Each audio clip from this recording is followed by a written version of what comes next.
au Fonds monétaire international.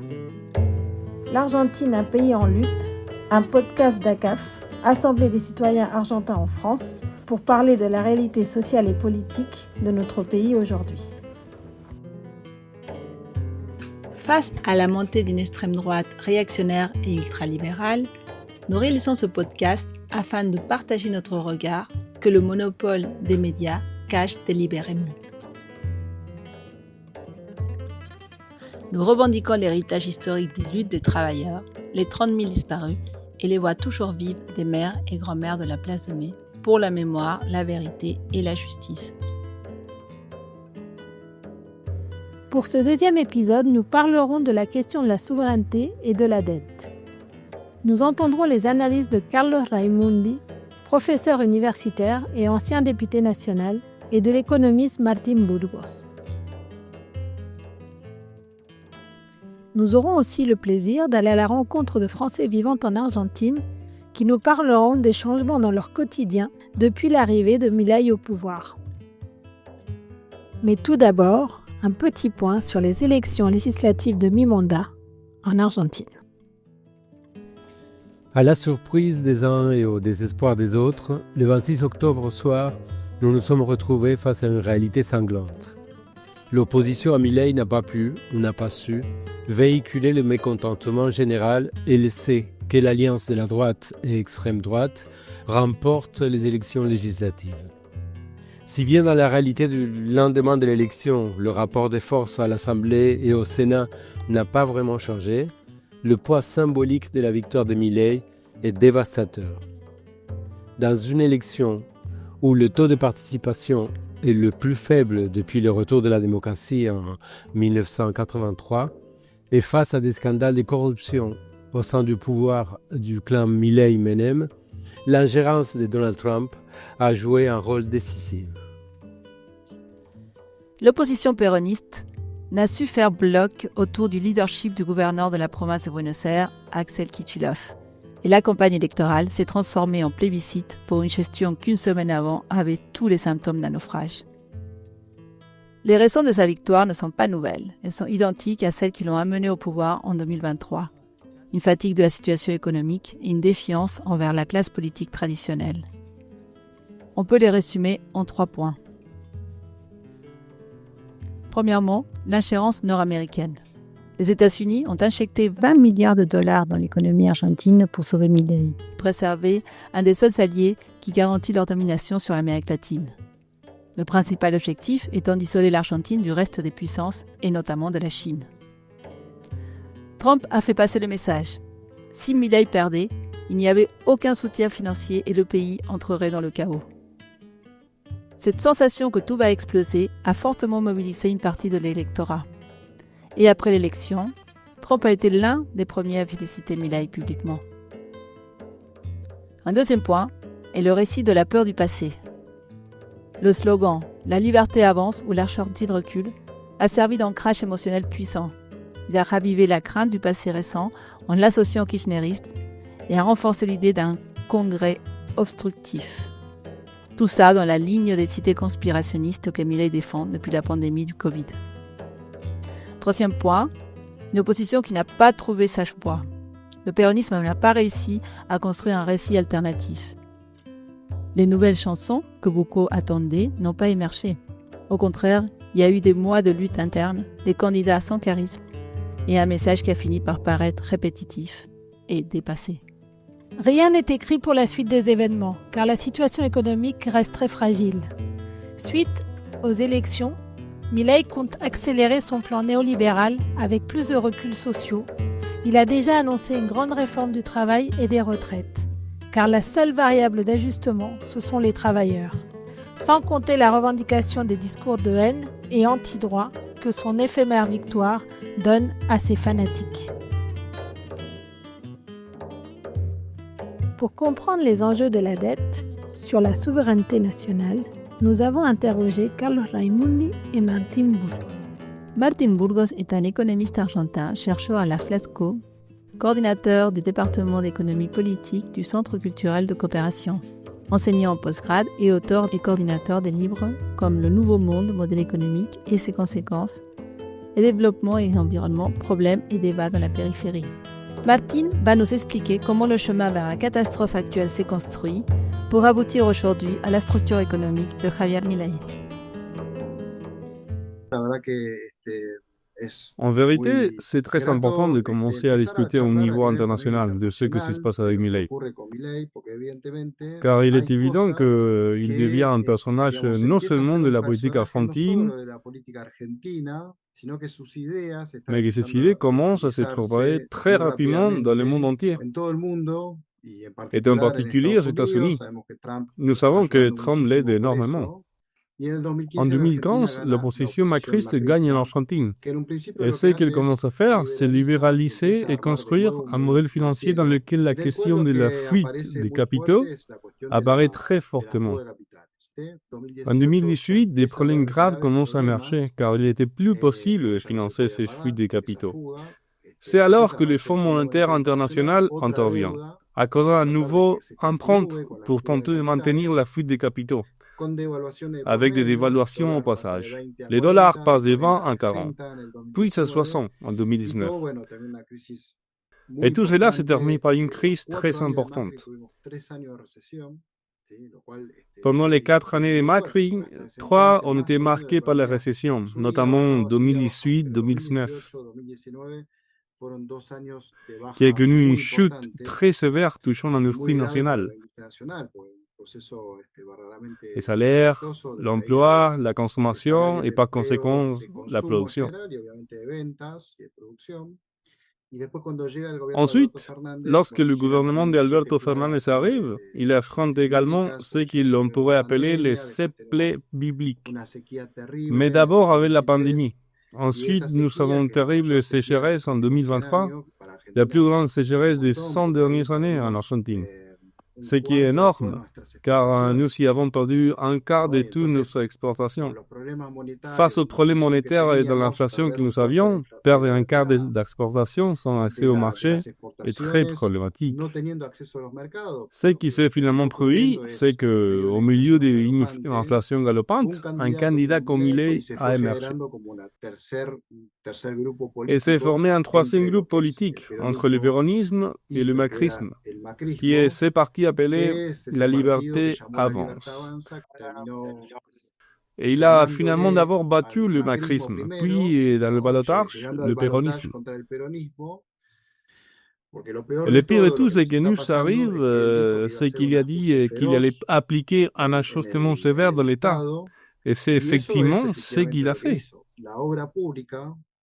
Nous avons une chute de 80% du budget pour les travaux publics. Dans l'emploi public, nous avons également une chute de 30% des salaires. 30% des salaires.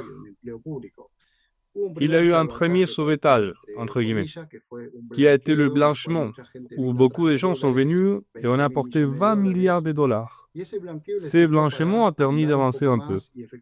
Effectivement, il y a eu une légère amélioration de l'économie à la fin de 2024, durant notre été de 2024, au début 2025. Mais déjà en mars 2025, en avril 2025, d'autres problèmes sont apparus dans le secteur extérieur, avec une inflation mensuelle de 3,7% pour le mois de mars. Et là, ils n'ont pas trouvé de meilleure idée que de retourner au FMI, au Fonds monétaire international, pour demander l'argent à nouveau. Rappelons que nous avions déjà demandé 44 milliards de dollars au FMI, ce qui représente presque le 10% de notre PIB durant le gouvernement de Mauricio Macri. À cela s'est ajouté une demande de 20 milliards de dollars supplémentaires. Donc jusqu'à présent, 14 milliards de dollars ont été versés. C'est-à-dire que nous avons eu une croissance, un rebond de 6 mois pour être généreux.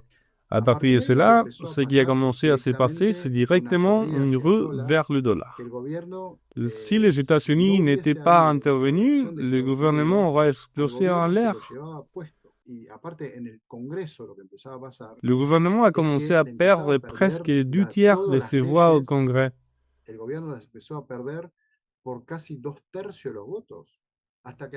Jusqu'à ce qu'il apparaisse qui Donald Trump, les États-Unis annonçant les premiers soutiens.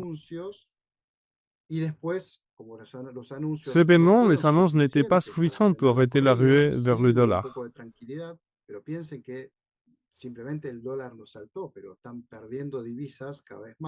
Les dollars ont commencé à entrer et même le Trésor américain a commencé à acheter des pesos argentins sur les marchés argentins.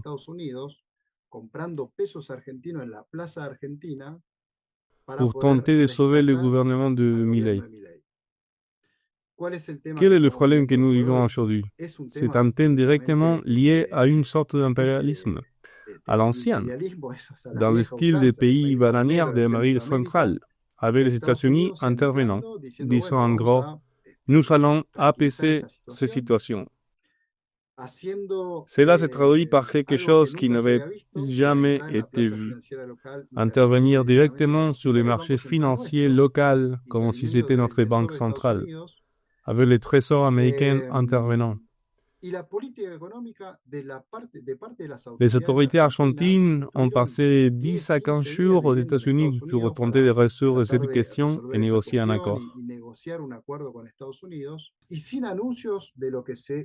Il n'y a eu aucune annonce concernant la direction que prendrait la politique économique. Aucune annonce officielle, ce qui est rare. Pour des gens qui aiment toujours tweeter et occuper l'espace médiatique. Tandis que Scott Bessent, qui est le ministre de l'économie des États-Unis, faisait des annonces tous les jours sur ce qui se passait par rapport à l'Argentine.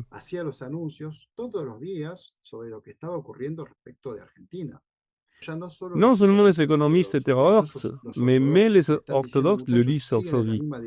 Les gars, si vous continuez dans la même direction, vous allez droit vers ce Titanic qui se dirige vers l'iceberg.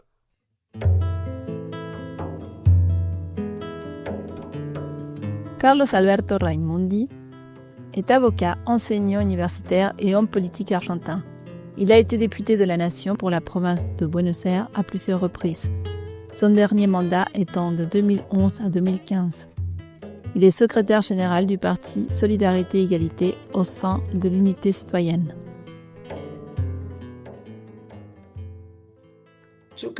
Je crois, et l'expérience nous indique, que la réalité est que nous pouvons analyser soit par méthode déductive, soit par méthode inductive. Cependant, il est très difficile de trouver des gouvernements partiellement soumis ou partiellement souverains.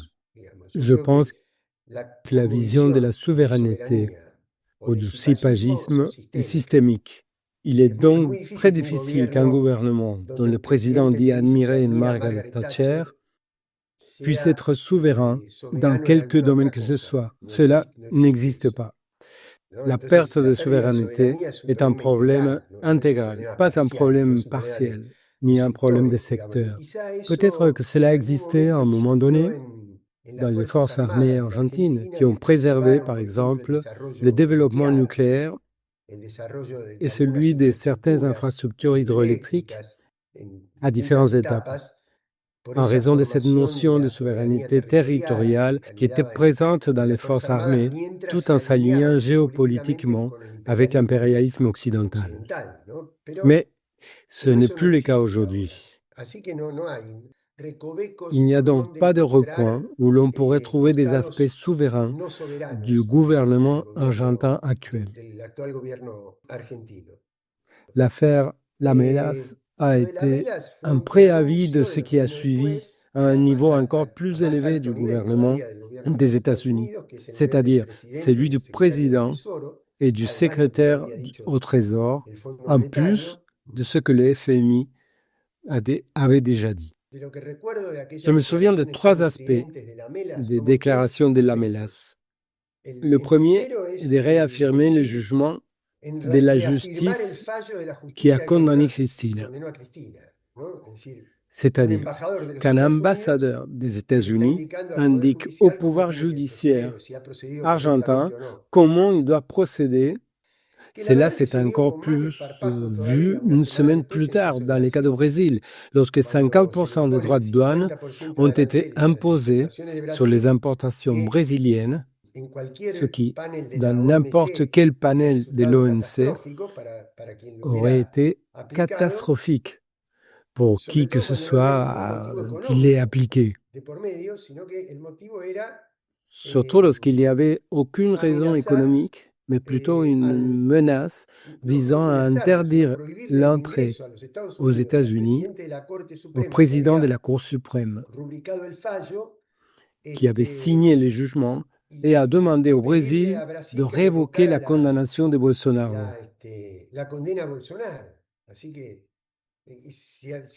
Donc, s'il y a une preuve d'ingérence, elle est là, concrètement.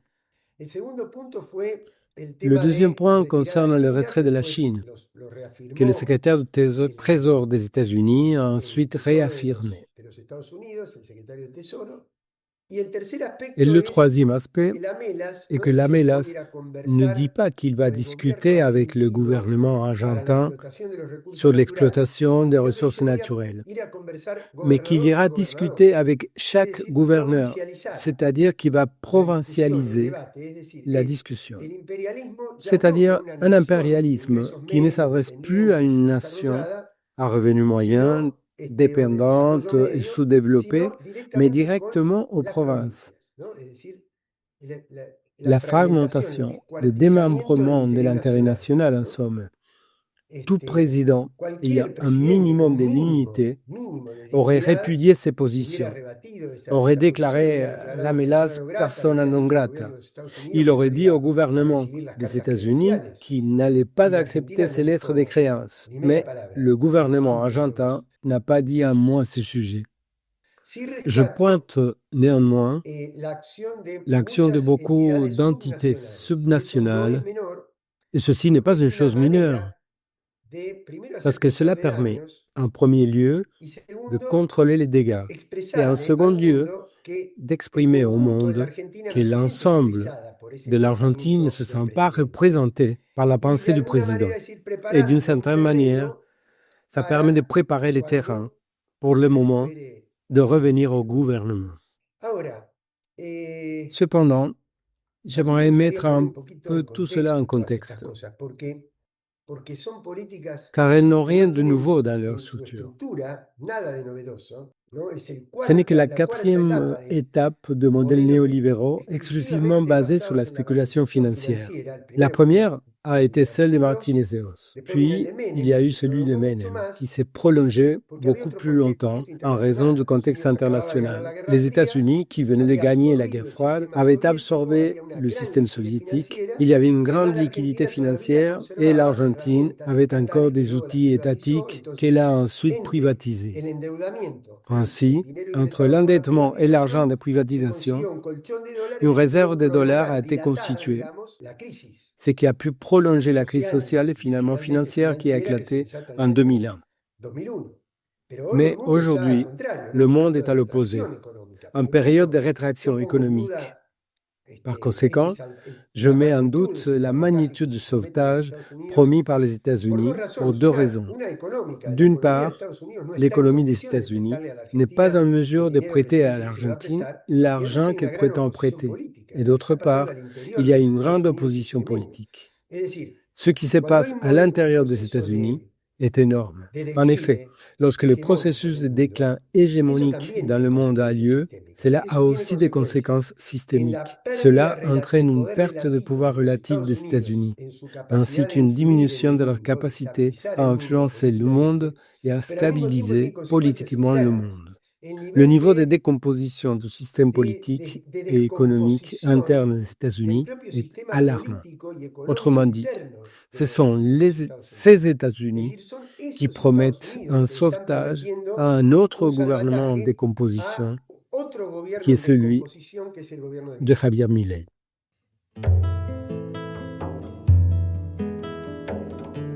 Nous allons écouter maintenant 3 Français qui vivent et travaillent en Argentine, Pauline, Yana et Jean-Paul, qui nous parlent des effets sur leur vie quotidienne de ces 2 années du gouvernement Milei. Alors moi je m'appelle Pauline Meignier, je vis ici depuis 8 ans. J'habite dans une ville qui s'appelle Villacaturpaz, dans la province de Córdoba, et je travaille pour une agence de traduction.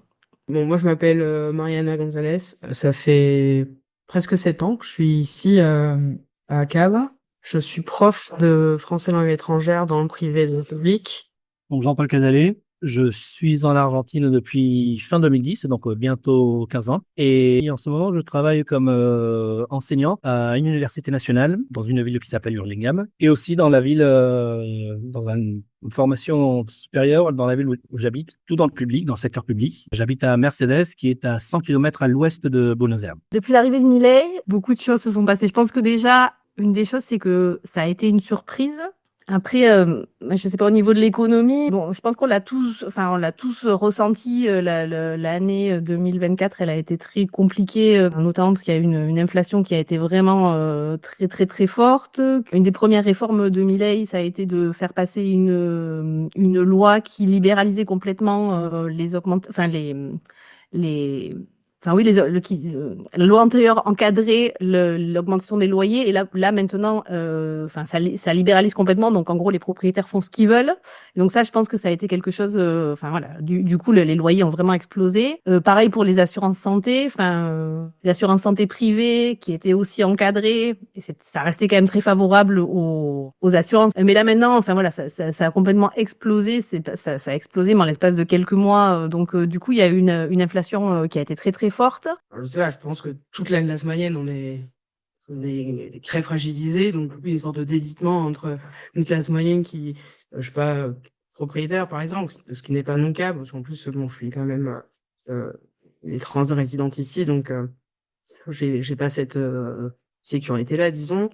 Les loyers qui explosent, les services de copropriété et charges des édifices qui explosent. Alors, à Cahors, c'est aussi voir les gens dans la rue, dans tous les quartiers, ou même voir des retraités qui vont à l'Est populaire. Non, j'ai déménagé à Belgrano, qui est quand même un quartier qui a principalement voté Milei, bien évidemment, mais où, du coup, on voit sur toutes les places, le soir en semaine, des personnes qui vont manger à la olla popular, et je pense que c'est des personnes qui ont un logement, ce n'est pas des personnes qui vivent dans la rue. Donc il y a quand même aussi une fragilisation sociale, avec des personnes dans la rue qui sont plus nombreuses, mais des personnes qui ont un logement qui sont aussi plus nombreuses à devoir travailler comme ça dans l'informalité totale, déjà à la retraite, pour rejoindre les deux bouts, chercher des stratégies pour se nourrir. Donc voilà. Ça, moi, c'est ce que je peux observer dans mon quotidien. Mon bilan personnel, là, c'est que oui, 2024-2025, pour moi, on m'a roulé dessus. Pourtant, moi, fin 2024, j'ai réussi à finir la maison là où j'habite, donc je paye plus de loyer. Et pourtant, moi, je pensais qu'en ne payant plus de loyer, j'allais être beaucoup plus aisé. Et non, pas du tout, quoi. J'ai vraiment du mal à joindre les deux bouts. Pour moi, le mandat de Milei, il se coupe quand même en 2 ans, la première année, avec la sidération, les grands changements législatifs, la répression dans la rue quand on va manifester. La question plus politique, on va dire, sur entre guillemets l'identité politique de l'Argentine. C'est vrai que l'extrême droite en Argentine, à la différence de la France, ça fait longtemps que tout le monde dit l'extrême droite va arriver. C'est quelque chose on s'attend à voir venir. Alors que pour l'Argentine, ça a été extrêmement brutal. Et qui pour moi a été très surprenant, surtout après alors évidemment, les gouvernements antérieurs n'étaient pas idéaux du tout, mais quand même, il y avait eu ce mouvement féministe. Moi, je suis arrivée en 2017, j'ai suivi toute la lutte pour le droit à l'avortement avec une organisation, comme Yana. Je pense que toutes les personnes, qui avons vu ça, et on a tous et toutes, beaucoup appris, et c'était un peu, cette capacité d'organisation qu'ont les Argentins et les Argentines, elle est quand même assez impressionnante. Et là, du coup, moi, je sens que c'est l'espèce de gros backlash, là, le retour de bâton de toutes ces années-là, qui était, en tout cas pour moi, qui était complètement inattendu. Je pensais pas que ça pouvait arriver aussi vite et aussi fort. Mais je pense que malgré tout, il y a quelque chose qui s'est construit.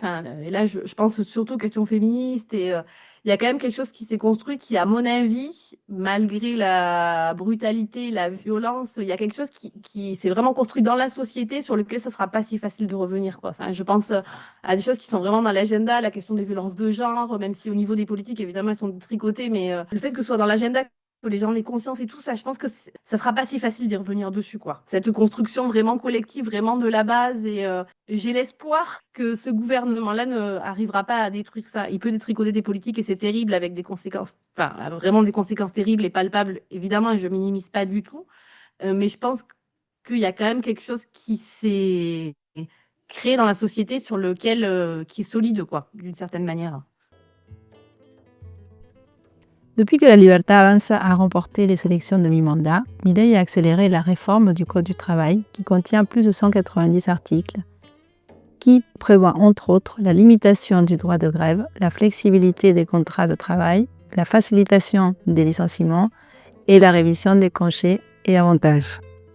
Ce 18 décembre, l'ensemble des forces syndicales et du mouvement social argentin ont appelé à un grand rassemblement à la place de Mai pour dénoncer la destruction des droits acquis par les travailleurs et les travailleuses argentins au travers de l'histoire des luttes sociales.